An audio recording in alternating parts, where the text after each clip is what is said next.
네, 성도 여러분 반갑습니다. 우리 말씀 리뷰 네 번째 시간입니다. 두 분 전도사님 시간 내주셔서 감사합니다. 네, 지금 뭐 밖에 네, 밖에 이렇게 비가 조금씩 오는데 예, 아무튼 뭐 기분이 좀 센치해지는데 예, 다시 하겠습니다. 좋아요. 네. 자연스럽게 좋네. 인사 어떻게 할까? 어떻게 할까요? 그때 우리 뭐 이렇게 했었는데 이거 괜찮아요? 이거 좋아요. 어떻게 저는 좋은데. 성도 여러분 안녕하세요. 저도 이렇게 좋은데요. 이게 제일 나은 거 그렇게 같아요. 하겠습니다. 네. 성도 여러분 안녕하세요. 안녕하세요. 네, 반갑습니다. 네, 우리 두 분 전도사님도 바쁘신데 시간 내주셔가지고 감사드리고요. 오늘 우리 말씀 리뷰 네 번째 시간 갖게 됩니다. 지난 주일 이제 담임 목사님 기억 말씀 주셨는데 우리 생명을 살리는 믿음이라는 주제로 마가복음 3장 또 1절부터 6절까지 말씀이었고요. 세 포인트로 말씀하셨습니다. 그래서 생명을 죽이는 믿음, 또 생명을 살리는 믿음, 내 손을 내밀라, 또 이런 말씀이었습니다. 3장 1절부터 6절까지 말씀은 안식일날 두 번째 사건이었고, 우리가 지난주에 안식일날 있었던 사건을 접하고 또 두 번째 사건이 우리가 대했던 그 본문인데, 이미 이제 그 유대인들, 바리새인들, 이들은 안식일날 첫 번째 그 사건 통해서 예수님이 어떤 분인지, 아니면 그 앞의 사건, 뭐 세례요한 통해서나 그 이전에 어떤 그분의 교훈이나 인격이나 어떤 이적이나 여러 가지 가르침 통해서 예수님이 뭘 중요하게 생각하고 또 어떤 것을 귀하게 여기시는지 이미 다 공동체, 친밀한 공동체 사회이기 때문에 소문이 다 났어요.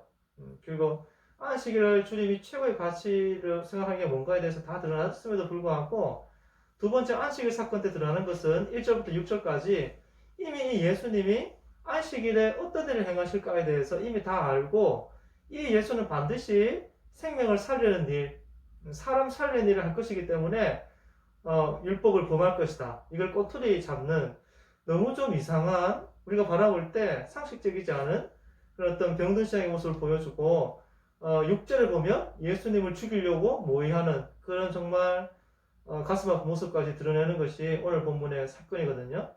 근데 그럼에도 불구하고 우리 예수님은 당신이 덫에 걸리게 되는 그런 어떤 모든 상황을 다 아심에도 불구하고 우리 예수님은 요한복음 5장의 말씀처럼 내 아버지께서 일하시니 나도 일한다. 이런 생각을 가지시고 안식일날 또 당신이 해야 될 마땅한 그 일을 하세요. 그래서 그 손 마른 사람 고치시고 치유하시는 그 일을 행하시는데 저는 개인적으로 우리 예수님 이렇게 바라보면서 역시 예수님이다 이런 생각이 들었었고 또 당신이 어려움에 처할 줄 뻔히 아시면서도 그 많은 사람들 가운데에서 그 손 마른 사람 나오게 해서 내 손을 내밀라 하고 이게 고치시는데 이 모습 바라보면서 참 많이 감동이 되었고 그래서 우리 예수님이 정말 사람을 살리는 분이다. 이 일 위해서 오셨다. 그런 생각이 들었었고 참 너무 감동되는 그런 장면이었던 것 같아요.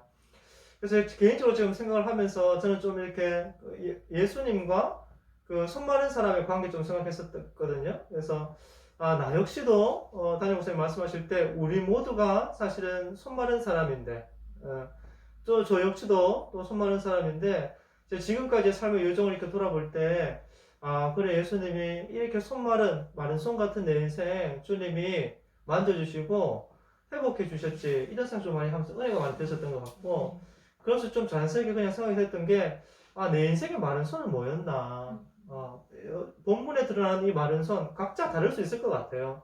어떤 사람은 건강일 수 있겠고 어떤 사람은 어떤 자신만의 참 약함일 수 있겠고 그것이 어떤 수치일 수도 있겠고 어떤 저마다 다르겠죠. 근데 참 이 마른 손은 장애이고 수치고 한계고 절망이고 부끄러움이에요. 근데 우리 예수님이 그걸 고치시고 치유하시는데 생각했어요. 내 인생의 마른 손은 뭘까? 제 삶의 여정 속에 보니까 제 안에 저의 지금까지 성장 배경 속에 제일 큰 영향을 끼쳤던 것은 제 어릴 때 어떤 가정의 환경이 아니었나 그래서 조금 들었었던 것 같아요. 그래서 지금은 이제 제 나이가 이제 제 위로 7살 형님이 계셨는데 형님이 이제 암으로 이렇게 돌아가셨고 그게 한 7, 8년 전에 8, 9년 전에 이렇게 돌아가셨고 그리고 이제 아버지도 제가 이제 군대에 있을 때 돌아가시고 그리고 이제 어머니가 이렇게 계셨는데 아버지가 참 부재중의 아버지였거든요.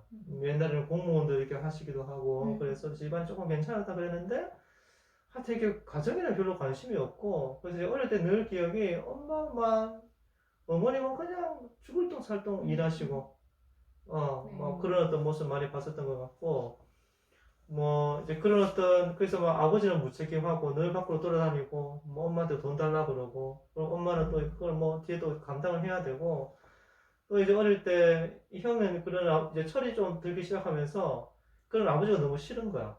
그래서 이제 막 아버지랑 어떨 때는 막 멱살 잡고 싸우기도 그랬어. 제가 막 초등학교 때 동네 사람들이 막 모였는데 형이랑 아버지랑 막 싸우는 거예요. 그러니까 난 너무 수치스러웠어. 근데 이제 그런 어떤 저의 어떤 성장 배경 속에 이 가정을 딱 떠올리면 가정은 참 저에게는 부끄러움이었던 장소였어요.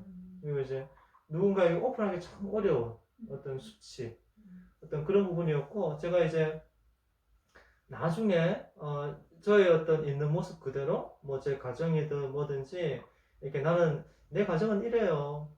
내 아버지는 이런 분이셨고 이런 아픔이 있었어요라고 제 상처나 문제를 좀 객관적으로 이렇게 보게 되는 그런 어떤 부분들은 조금 시간이 지나서 그게 가능했었는데 참 그게 어려웠어요. 그래서 이제 뭔가 가정 어떤 아버지 어떤 뭐 그런 거 이렇게 딱 이렇게 원수가 이렇게 딱 건드릴 때마다 굉장히 낙심되고 어려워지고 했었던 그런 부분이었는데 하나님이 계속해서 이 가정 가운데 이렇게 빛으로 말씀하시고 제가 어둠 가운데 있지 않도록 네 손을 내밀라 네가 자꾸 가리지 말고 공동체 안에서도 네 약함들 네 수치를 드러내라 이렇게 말씀하셔서 어떤 그런 어떤 저를 소개하는 자리가 있을 때마다 계속 이야기했어요.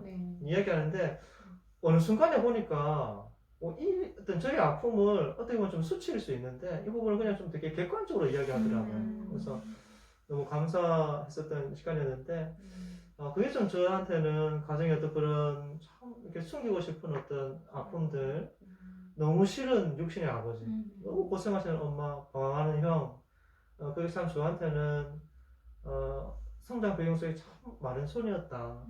좀 그런 생각이 들더라고요.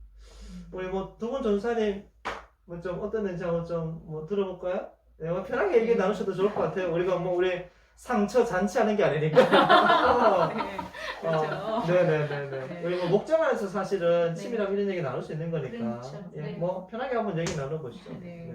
저도 이제 제 인생의 마른 손이 무엇일까 이제 좀 생각을 해보면 그 어떤 관계에 있어서 거절에 대한 두려움, 또 어떤 열등감 이런 의식이 이제 올라오는 것을 이제 자주 보는 그런 것이 아닐까.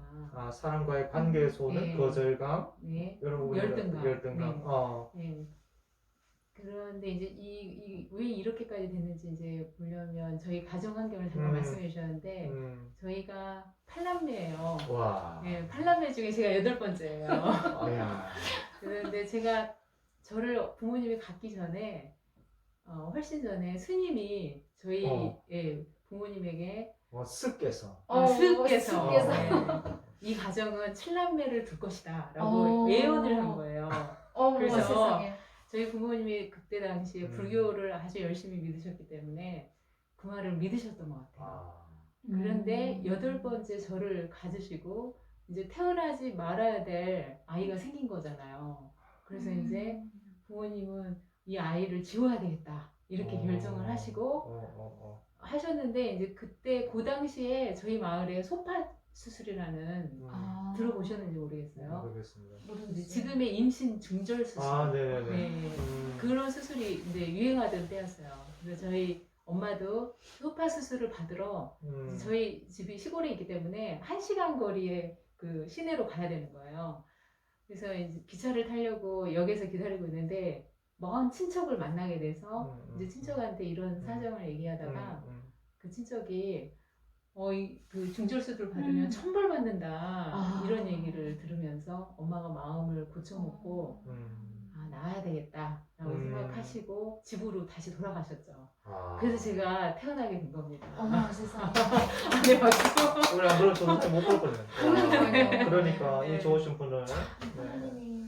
근데, 커피도 못 얻어 마시고 큰일 날 뻔했네. 근데 이제 이런 이런 어렸을 때 태중에 있었을 때 영향 때문이었는지 그렇지, 그럴 수 있어요. 제가 어렸을 때부터 음. 유난히 유독히 부끄러움이 많았던 것 같아요. 그리고 사람 앞에 나서지를 못했죠.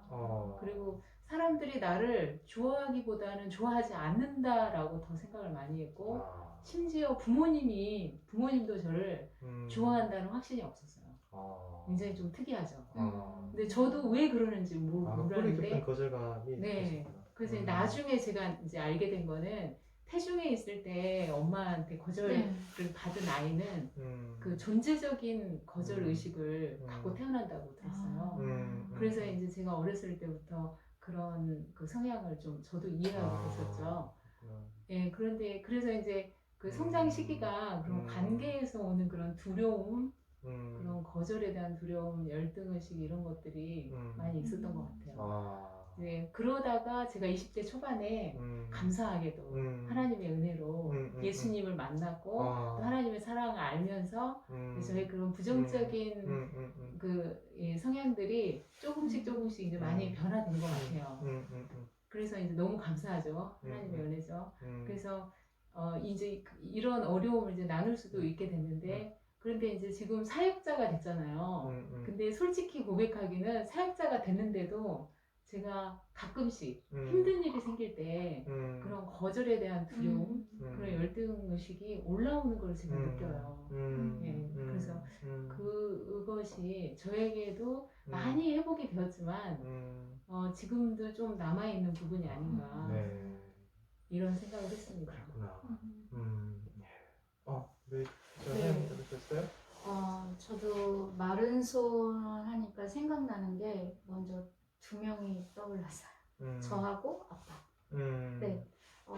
저희 아버지가 그러니까 믿음 생활을 이렇게 안 하시다가 이제 2012년도에 하나 인격적인 하나님을 만났거든요. 그러기 전에 어렸을 때부터 저한테 그 아빠에 대한 직업 그게 저한테는 되게 좀 상처였고 그게 저한테는 되게 수치스러움이었어요. 그게 뭐였냐면 아버지 직업이 개분 장사였어요. 그 닭똥. 네네네 그걸 치워서 이제 농장에다가 그거를 갖다 주고 그러면은 이제 얼마를 받아오고 이제 이렇게 하는 거였었어요. 그래서 그거를 제가 초등학교 때부터 2012년도 아버지가 수술을 하셨거든요. 근데 디스크 수술을. 그래서 이제 그 일을 못 하셨는데 그때까지 이제 계속 하신 거예요. 근데 그게 커서는 그래도 잘 몰랐는데 초등학교 때부터 친구들이 자꾸 나를 놀리는 거예요. 냄새 난다고. 너네 아빠한테 냄새 난다고. 그러면서 저랑 제일 친했던 친구가 저한테 그렇게 막 욕을 하고 그러는 거예요. 근데 항상 아버지가 지나가는 자리 냄새가 엄청 났거든요. 특히 우리 집에는 냄새가 너무 많이 났었어요. 그래서 엄마가 그래서 그게 좀 약간 좀 강박증 같은 게 있는데 그래서 막 쓸고 닦고 하는 걸 엄마가 잘하세요. 그래서 뭐 수건에서도 냄새 나고 하다못해 뭐 이불에서도 냄새 나고 뭐 그릇에서도 냄새 나고 뭐 이러는 거예요. 근데 내가 그런 것들이 이제 상처가 돼서 저도 20대 때 청년기 때 하나님을 만났거든요. 인격적인 하나님을 만났는데 하나님의 그 십자가 사랑을 깨달았는데 사람에 대한 사랑을 이렇게 아직 이제 그때는 이제 아버지를 사랑하고 아버지를 이렇게 아버지에 대한 어떤 수치스러움, 두려움, 그러니까는 그런 좀 안 좋은 그런 생각들이 하나님을 만나고 나서부터 그게 이제 조금씩 없어졌어요. 근데 하나님을 만나고서 하나님 저한테 말씀하시는 게 하나님도 우리 아버지를 엄청 사랑하신다라는 그게 이제 확 느껴지는 거예요. 그 다음부터 제가 확 바뀌었는데 어떻게 바뀌었냐면 아버지랑 더 친하게 되고 아버지를 더 사랑하게 되고 이렇게 제가 바뀌었어요. 그런데 하나님이 제 바뀐 모습을 사역 현장에서 사용하시더라고요. 한 번은 제가 두 번째 사역할 때였는데 노숙자가 저희 교회에 들어왔었어요. 진짜 노숙자 냄새 장난 아니거든요. 아시죠? 네. 근데 교회 밀폐된 장소에서 노숙자가 들어오니까 냄새가 너무 나는 거예요. 그래서 모든 성도님들이 노숙자를 피해서 앞으로 앞쪽으로 가가지고 누가 그분을 전도했는지는 모르겠어요. 그분이 이제 지나가다가 밥 먹고 싶어서 점심때 돼서 예배 드리고 점심 먹는다라고 얘기했더니 그냥 어쩔 수 없이 올라오셨던 것 같아요, 본당으로. 근데 그분이 오시니까 남자분이었는데 연세가 많으신 분이었거든요. 그래서 그분이 오시니까 성도님들이 다 앞쪽으로 가고 노숙자를 혼자서 뒤쪽에서 예배드리는 거예요. 그때 하나님 저에게 주신 마음이 저 사람한테 같이 옆에 가서 같이 예배드려주자라는 생각이 있어서 그 사람은 글씨도 모르니까 옆에서 같이 찬양 불러주고 성경 말씀도 찾아주고 딱 달라붙어가지고 그렇게 했었거든요. 그러고 나서부터 주일마다 오는 거예요, 이분이. 좋았나 봐요. 네, 그리고 갈 때 간식도 챙겨주고 그분 옷에 냄새나는 옷이지만 옷 속에다 간식도 몰래 뭐 이렇게 내가 챙겨주고 막 이랬었거든요. 그러고 나서부터 매주일마다 그분이 오실 때마다 성도님들이 저를 찾는 거예요. 같이 가서 예배 좀 드려주라고. 그래서 우리는 냄새나서 못 가겠다고 그러시는 거예요. 근데 한 번 큰 사건이 있었어요.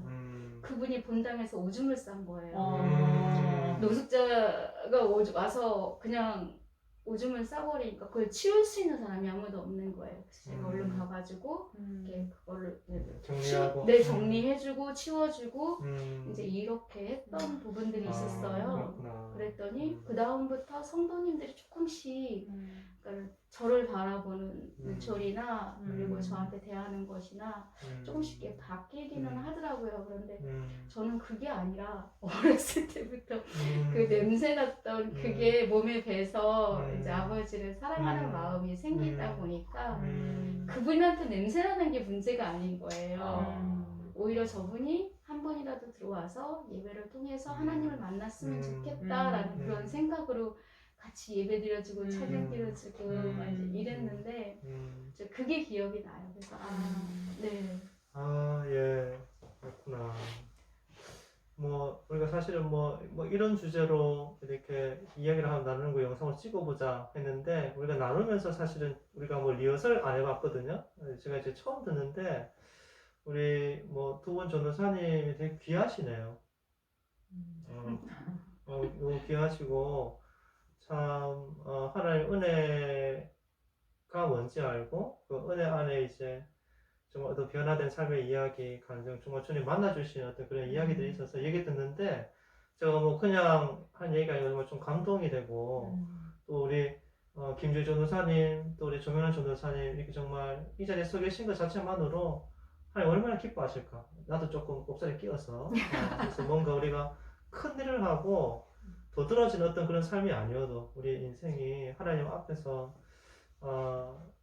내 삶의 어떤 여정 속에 하나님 나 이렇게 내 이 마른 손 만져주셨고 또 회복시켜 주셨고 감사합니다. 이 믿음의 간증 이게 어떤 증인의 고백이 아닌가 그런 생각이 들더라고요. 너무 감사하고 좋은 분들하고 같이 살기서 너무 좋으네요.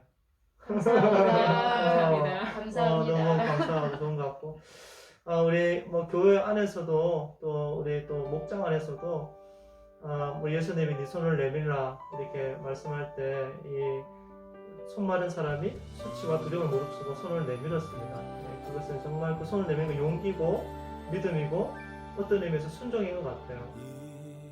우리 성문교회 안에 또 특별히 목장 안에서 우리의 관계 속에서 나의 수치, 또 나의 부끄러움의 이 마른 손 얼마든지 신뢰함으로 내밀 수 있는 그런 몸을 우리가 같이 좀 만들어가면 어떨까 그런 생각이 들고 그래서 우리 교회가 좀 문턱이 많이 낮은 교회 되면 좋겠어요. 교회가 한국 교회가 또 전 세계적으로 교회가 타락하면서 나타나는 현상이 자꾸 중상층화되면서 정말 없는 사람들, 수치와 부끄러움과 손 마른 사람들이 교회 문턱을 넘는 게 너무 어렵고 관계 안으로 들어오지를 못하는 거예요. 근데 그 주님의 눈은 바로 그런 자들에게 향해 있고 그런 손 마른 사람들을 받아낼 수 있는 넉넉하게 품이 있는 공동체를 하나님이 찾으시고 계신 거 그리고 그런 교회만 생명의 진짜 공동체만서 남지 않을까 이 코로나 시대를 바라보면서 본질만 남을 것이다. 저는 그런 생각이 많이 드는 것 같아요. 이 영상 보시는 우리 성도님들, 우리 성원교회 귀한 생명의 메시지가 있고 또 본질을 붙잡는 그거이고 그래서 우리가 소유의 미래가 밝지만 이제는 우리 하나하나가 목장 하나하나가 정말 뛰어서 이런 삶을 같이 살아갈 때 더 하나님이 귀하고 크게 쓰시지 않을까 그런 생각이 듭니다. 예, 우리 다음 또 우리 말씀 리뷰 시간에 만나도록 할까요? 네. 끝나니까 너무 아쉽네 이거. 예. 너무 빨리 끝나는 것 같아요. 그런가요? 네, 너무 빨리 예, 끝나는데요. 어쨌든 예, 너무 뒤면 또 지루하거든요. 언제 끝나냐 너는 뭐 이런 식으로 나올 수 있기 때문에 하여튼 너무 감사합니다. 또 한 주간 행복하시고 승리하시고 또 오는 주일날 또 영상으로 다음 주에 만나도록 하겠습니다. 감사합니다. 감사합니다. 네. 감사합니다.